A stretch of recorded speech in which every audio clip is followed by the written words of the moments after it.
Muslims past, present and future. Spanning over 350 years, Muslims in South Africa have an ancestry of slaves, political exiles, indentured laborers and traders. More recently, refugees, immigrants and indigenous Africans have added to the growing Muslim Ummah in our country. During this time we endured many hardships. Until 1804, Islam was a banned religion and our forefathers were not allowed to practice their faith. Together with our compatriots of color, we endured several human rights abuses, draconian laws and oppression from successive colonial and apartheid governments. Many paid a heavy price for the struggle for freedom. Several years into the new democracy, in an era of change and transformation, we should ask, what about the next 50, 100 or 350 years? What about the future? As a unique, diverse and self-confident community, Muslims are part of the landscape of this country and have a promising future here. But we also have challenges and opportunities ahead in every walk of life, from politics to economics, from education to dawah, from youth to leadership development and from social welfare to community development. In the light of today's challenges, we also need to re-examine our charitable practices. Are we promoting the Quranic traditions of social justice, or are we perpetuating the economic divide?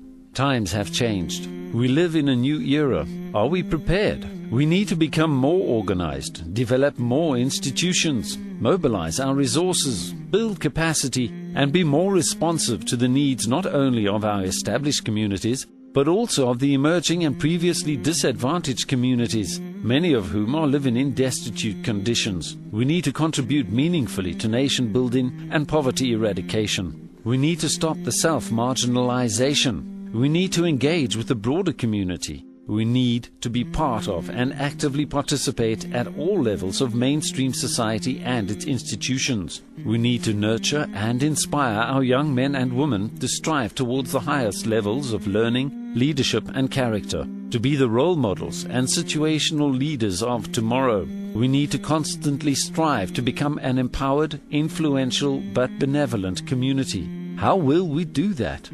We need to establish the divine and prophetic institution of Awqaf in South Africa, and herein lies our greatest challenge.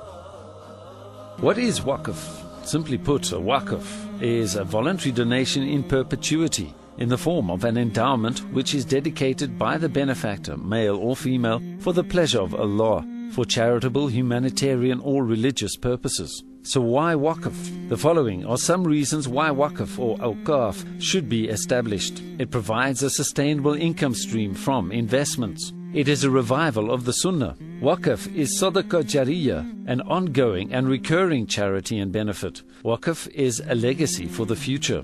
Waqf empowers the community. Waqf is the community capital charity base. Waqf is, by and large, a capital donation in perpetuity, a beautiful loan to Allah. Waqf enables us to fulfill our social responsibility. The Waqf is like a fruit tree. Year after year the tree grows and there's more fruit to enjoy, buy more. Over time, your Waqf works for you and the Ummah, a real blessing from Allah.